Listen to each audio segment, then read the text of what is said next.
Hello दोस्तों, कैसे हो? आपका स्वागत है त्रिपान स्टडी सेंटर में। आज जो हम करने जा रहे हैं क्लास 9th का जो है चैप्टर नंबर 2 सोशल साइंस का, जिसमें करेंगे socialism in Europe and the Russian revolution. यानी देखा जाए तो इतिहास का दूसरा चैप्टर जो है 9th क्लास के बच्चों के लिए यूरोप में समाजवाद एवं रूस क्रांति काफ़ी महत्वपूर्ण है। और यहाँ जो हम आज क्वेश्चन करेंगे वो काफ़ी महत्वपूर्ण रहेगा एग्ज़ाम व्यू से। जो बच्चे करना चाहते हैं, अच्छे एग्ज़ाम में अच्छे अंक प्राप्त करना चाहते हैं, अगर ये वीडियो के क्वेश्चन भी कर लेते हैं तो कई मायने में जो है उनका सिलेबस पूरा हो जाएगा और अच्छे अंक प्राप्त एग्ज़ाम में कर सकते हैं। चलिए देखते हैं तो क्वेश्चन हमारा आज क्या है। The fourth question is the most important here. What was the contribution of the Karl Marx in the beginning about the Russian Revolution of 1917? There is a most important question here. Karl Marx. What was the contribution of Karl Marx? Karl Marx in the beginning about the Russian Revolution in 1917. The first here is a point. The first World War has a severe impact on the Russian industry. There is an important point here. The first World War has a severe impact on the Russian industry. There is first here. The Russian as a oven industry were a few in a number, and the country was also cut off from other supplier of industrial goods by the German control of the Baltic Sea. That is important. Russia as a oven industry were a few in a numbers, and country was also cut off from the other supplier of industrial goods by German control of Baltic Sea. And second point, industrial equipment are disintegrate more rapidly in the Russia than any other country in the Europe. And third point here, by the 1916, railway line began to the breakdown. 1916 railway line began to the breakdown. That is the beginning of the contribution of Karl Marx. There is a Russian Revolution. Unable to body men were called up the bar, and as a result there were laborers shortage, and a small workshop is producing steel were shut down. That is important here. And the next year the large supply of the grain were sent to feed army. Bread and flour because are scarce, and the roads at the bread shop become a common incident. That is the most important question here. The contribution of Karl Marx is a Russian revolution. यहाँ पर जो हमारे समक्ष आया है बहुत ही महत्वपूर्ण question है कि 1917 के रूस क्रांति के आरंभ में कार्ल मार्क्स का क्या योगदान था। आप सोच रहे होंगे कि कार्ल मार्क्स कौन था। सबसे पहले तो ये आपको जान लेना चाहिए कि कार्ल मार्क्स जो है एक थिंकनर है, ठीक है, जिन्होंने बहुत सी किताब लिखी है, ठीक है। ये सोशोलॉजी में भी नज़र आते हैं, हिस्ट्री में भी नज़र आते हैं। तो ये सोशोलॉजी के काफ़ी अच्छे जो है ज्ञाता थे कार्ल मार्क्स, ठीक है। जब मैं बीए वाले बच्चों को करा रहा था तो उनके रिगार्डिंग जो है कार्ल मार्क्स की पूरी ज़िंदगी पे मैंने वीडियो बनाई थी, ठीक है, जिन्होंने बहुत काफ़ी कंट्रीब्यूशन उन्होंने किया था सोशोलॉजी के जो है विकास में। तो कहते हैं कार्ल मार्क्स भी उसी समय के अंतर्गत जो थे, वहाँ पर जब यहाँ पर रूस की क्रांति हुई थी तो वो भी जो थे उस समय उनका समय अवधि था और जीवन यापन कर रहे थे। तो इन्होंने जो है 1917 में देखा जाए रूस की क्रांति के आरंभ में कार्ल मार्क्स ने अपने महत्वपूर्ण विचारधारा दिए कि जो है किस प्रकार जो है गंभीर प्रभाव पड़ सकता है विश्व युद्ध के, और क्या इनका जो है कंट्रीब्यूशन होना चाहिए। तो कार्ल मार्क्स के बारे में हम जान गए होंगे कि एक सोशोलॉजी के जो है अच्छे ज्ञाता थे, और जिस समय जो है फर्स्ट वर्ल्ड वार हो रही थी और रूस की क्रांति हुई थी उस समय जो वो अपना जीवन यापन कर रहे थे। तो कार्ल मार्क्स ने भी अपना जो है पुस्तकों में जो है ये रूस की क्रांति के विषय में विस्तार पूर्वक चर्चा की और अपने विचारधारा को रखा। इसलिए जो यहाँ पर आपके क्वेश्चन आया है कि 1917 की रूस क्रांति के आरंभ में कार्ल मार्क्स का क्या योगदान था, यानी कार्ल मार्क्स ने अपने कौन से विचारधारा जो दिए थे जो कि काफ़ी महत्वपूर्ण थे। तो देखा जाए यहाँ पर तो प्रथम विश्व युद्ध का रूस उद्योग पर गंभीर प्रभाव पड़ा। कार्ल मार्क्स ने साफ शब्दों में ये बात कही कि प्रथम विश्व युद्ध का रूस उद्योग पर काफ़ी गंभीर प्रभाव पड़ा।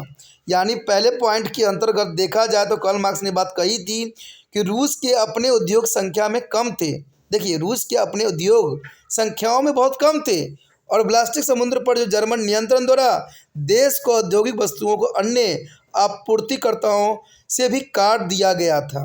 यानी देखिए, रूस में उद्योग तो कम थे ही थे, लेकिन उद्योग कम थे, लेकिन इनका सामान जो था दूसरे देशों में नहीं पहुंच पा रही थी, क्योंकि आपूर्तिकर्ताओं ने भी से उनको काट दिया गया था, उनसे जो संपर्क तोड़ दिया गया था। ये कार्ल मार्क्स के विचारधारा थी। कहते हैं यूरोप के किसी भी अन्य देश की तुलना में जो है रूस औद्योगिक उपकरण अधिक तेजी से विघटित हो गई।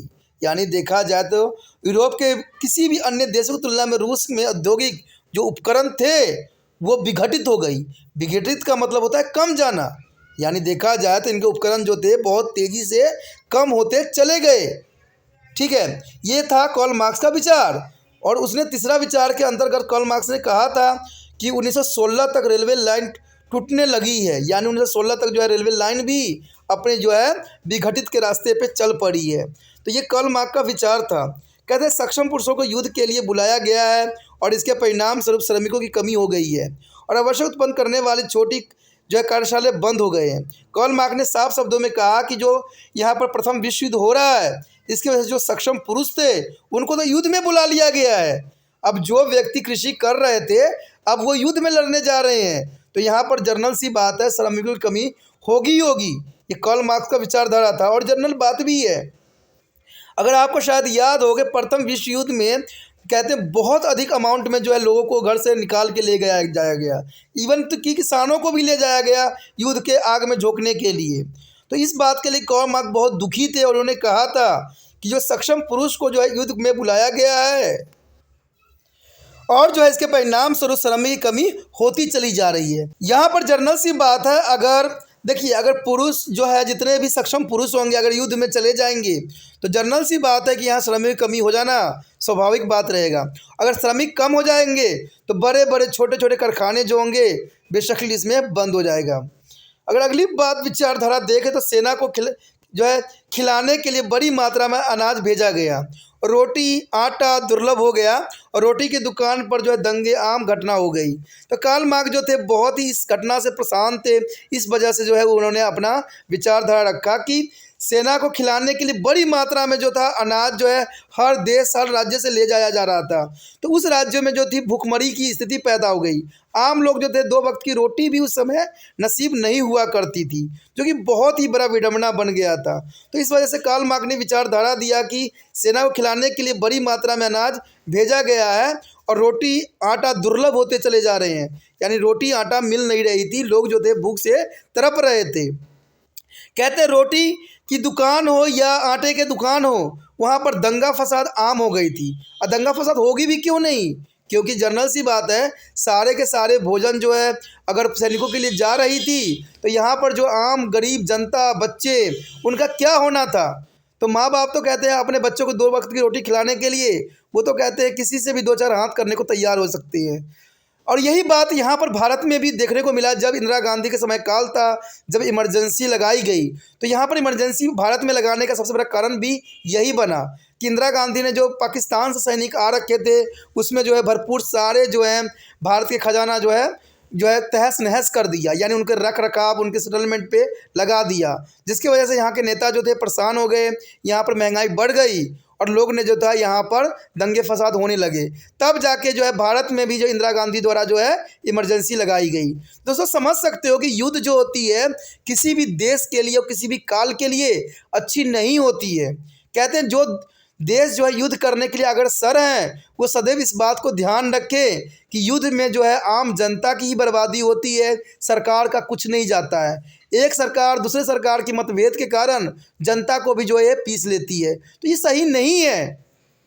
युद्ध जो होता है आम जीवन के लिए बहुत ही जो है दुखदायी परिस्थिति हो जाती है।